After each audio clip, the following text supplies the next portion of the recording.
Hey, what's going on? You know who it is. You know what it is. All right, you guys, peep game. All right, man, check this out. Well, it appears that Manny Pacquiao is going to more than likely fight Conor McGregor in July. And it looked like it's going to be in Las Vegas at Raiders Stadium. Now, depending on what I got going on, I may go to that fight. You know what I'm saying? We'll see what I got going on. All right, so with that being said, Manny's about to be more than likely stripped of the WBA, which I agree with wholeheartedly, because it's no way. It was first stated that it was looking like Conor McGregor could possibly get a title shot. And the funny thing is, I'm going to talk about this whole Conor McGregor dynamic, and I'm going to talk about the whole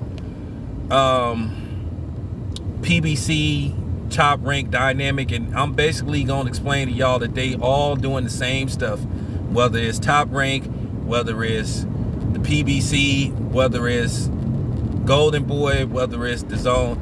They all doing it. They all trying to lowball certain fighters while trying to entice certain fighters. It's certain fights they want to pay for, it's certain fights they don't want to pay for. It's certain fighters that they feel is a threat to their establishment. Then it's certain fighters they got in their stable that they might be ready to cast off. But I'm gonna talk about that, because I like to do those type of videos on Fridays and Saturdays where I had more time to focus. Plus I got some other stuff to talk about. But okay, let's talk about Manny Pacquiao.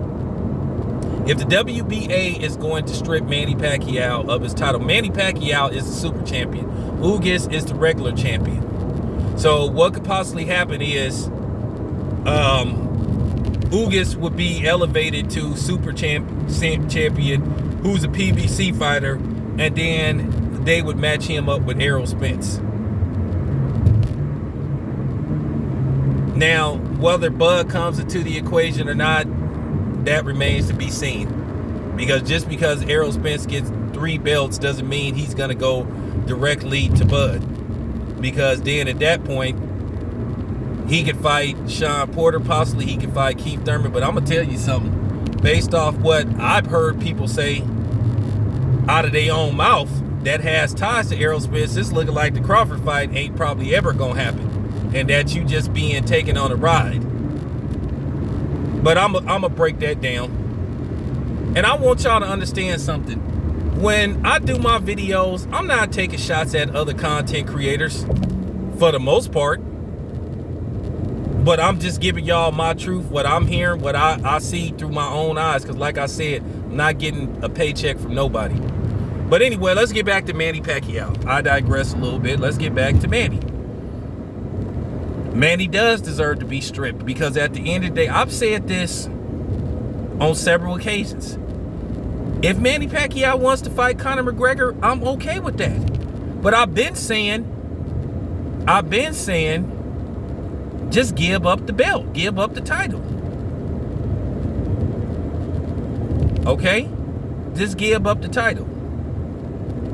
And then you go do your thing, because you've been holding it hostage. But at the same time, Manny Pacquiao has ties to the PBC. So, of course, if Manny Pacquiao gives up this belt, well, Ugas is a PBC fighter. So guess what? That falls right in the hands of Al Heyman. So basically, he already has possibly 3 belts tied to him. So if Ugas is the regular champion and gets elevated to the super champion, well, then guess what? Then, for the most part, it should be easy to make an Errol Spence Ugas fight. Now, I feel like Errol Spence probably would beat up Ugas. Okay. But, yeah. But then, as I said before, if Manny is stripped, once again, this showing you that Manny really wasn't trying to fight Errol Spence. At the end of the day, Manny ain't trying to take no fights like that. He probably believes in his heart of hearts he might could beat Errol Spence, but at the end of the day, that's a very risky fight for Manny Pacquiao. Manny Pacquiao got a whole country behind him. So it hurts a little bit more when somebody like Manny Pacquiao loses a fight versus somebody like Deontay Wilder, because at the end of the day, Deontay Wilder didn't have a country behind him. Yeah, he's a citizen of the United States, but we all know what's going on in the United States. That's just real talk. You know? That's just real talk. You know? When he lost to Floyd, a lot of people was really hurt by that. But, you know, you look at the situation with Deontay Wilder, you know what's going on here. And this is more proof why I say and do the videos that I do. Because technically, you don't really have a country behind you. Yeah, you a citizen of the United States, but everybody in the United States ain't backing you. Look what happened with Andre Ward, Sergey Kovalev. You had people that was rooting for Sergey Kovalev. Look what happened with Floyd and Conor McGregor. You had a lot of people was rooting for Conor McGregor. And then they always try to say, well, we was just rooting for Conor McGregor because of the, you know, stuff with Floyd and women. Okay. Well, what about the stuff that Sergey Kovalev did to women? Yeah, that's what I thought. Shut the fuck up. Like I said, it's easy. It's easy to like put this shit out there. Cause like I say, you can't try to convince me otherwise when I was born here and I've been seeing all my life what's been going on. So like I said, getting back to Manny ain't trying to fight nobody like Crawford unless he's guaranteed 25, like, you know, anywhere between 20 to 25, possibly $30 million. We know Bob Arum ain't gonna put that type of money out, because for him to fight Terence Crawford, you need, okay, if Manny wants 20, well then how much you supposed to get Terence Crawford? Obviously, you more than likely gonna have to pay Manny Pacquiao more money than Terence Crawford. So if you give Manny Pacquiao 20 million, what are you trying to pay Terence Crawford?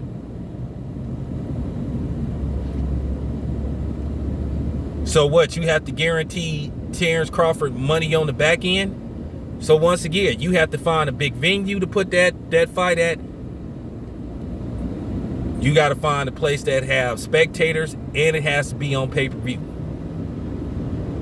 And then you need for this fight to do at least 1 million pay-per-views to make money off of this. Then not to mention the undercard, who you put on the undercard. And you may have to stack the undercard, which means you may have to sell this pay-per-view at, you would have to sell Manny Pacquiao, Terence Crawford probably at $90. And then the timing gotta be right. So a lot of stuff would go into trying to make this fight. And like I said, we all know Bob Arum don't like to pay nobody. And like I said before, he said, hey, I wouldn't make the same mistake with Terence Crawford that I made with Floyd Mayweather. And Bob Arum did it. He did the same exact fucking thing. Because at the end of the day, we need to just say this. And I don't know why people act like this shit don't come down the race. I'm going to prove to you that this shit come down the race. Bob Arum don't know how to promote modern day black fighters. Do I think it's time for Bob to like step down and turn over the ranks to somebody else? Yeah, I do. It's a guy that Bob Arum should have hired. He's a personal friend of mine's, a homeboy of mine. He from, you know, the Bay like me. But they don't want to do it because they stuck in their ways. They stuck in their ways. They don't want to accept the fact that they don't know how to promote black fighters.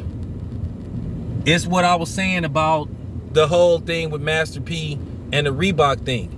Yeah, you can hire some people out that don't look like you, but you need to hire more people that do look like you, that know the sneaker game. At the end of the day, yeah, they got people that are not black that do sneaker reviews and stuff. But guess who made sneakers hot? Guess who people was checking for when they did these videos to see what kind of kicks they was wearing? Us, the brothers. Okay? That's fact. No matter how much you try to discredit us and not give us credit, We make the world go round. As far as the economy go in the United States, we are the fucking economy. Now, people don't respect us, but at the end of the day, they steal from us and bite from us. Now, I done got off subject and shit, but at the end of the day, all this needed to be tied together. Okay? All this needed to be tied together. As far as Manny Pacquiao goes, like I said, this should have been happened. At the end of the day, all this shit come down to being a con game. Ain't nobody, it's a con game. And then you get these people, they play games with the media, they tell us little shit, and then they think that we just believe everything they tell us. Not me. Not me. Keep in mind, I work for white people. I know how they get down. I work for a Fortune 1000 company. The company I work for is global, all over the world. Okay? So I know how they get down. I know what little tricks they play. I know how they tell you one thing and do another. I know how they speak to people that look like me different versus other people. So I'm just telling you, I know how the system works. So yeah, as far as Manny and Conor McGregor go, I'm okay with it. But Manny Pacquiao should have been gave up the belt. Now, what they could do is, if I was the WBA, since Crawford is considered pound for pound #1 fighter in the world, why don't they just, you know what I'm saying, order Crawford versus Ugas? And then the winner of that fight fights Errol Spence. But nah, they ain't gonna do that because that make too much sense. I keep trying to tell you, y'all gonna understand later on when I do these videos. Y'all gonna have a clear understanding. And I appreciate the people that's coming aboard saying, hey, I appreciate the fact that you unbiased and you call it like right down the middle. I'm gonna keep doing that. Like I said, if I see some bullshit, I don't care what color they is, I'm gonna call their ass out. If I see Al Heyman doing some shit that I think ain't cool, I'm gonna continue to call him out. Because like I said, when it comes to this whole Al Heyman and Errol Spence, Bud Crawford, and this whole blackness shit, like I said, sometimes the people that's trying to act like they really, the pro-black dudes, really ain't. And I told you a lot of people play off that shit. They really do. Because they know black people was in a bad state right now and been in a bad state for a while. So people will play off of that to try to get our, to get our support and try to back them up when they really don't give two fucks about the movement or what's going on. They playing off of it to get us to support a certain fighter, but at the end of the day, they really don't care. And then you got content creators doing that shit too. Like I said before, and I'm not talking about any particular person, and it's real talk. If you think I'm talking about you, then that's your fucking problem. Then that means you ain't comfortable in your own skin. You ain't as black as you pretend to be. And I mean, if you see me, if you happen to see me in person, we could talk about it. Real talk. Nevertheless, it's your boy Town Biz. I'm out.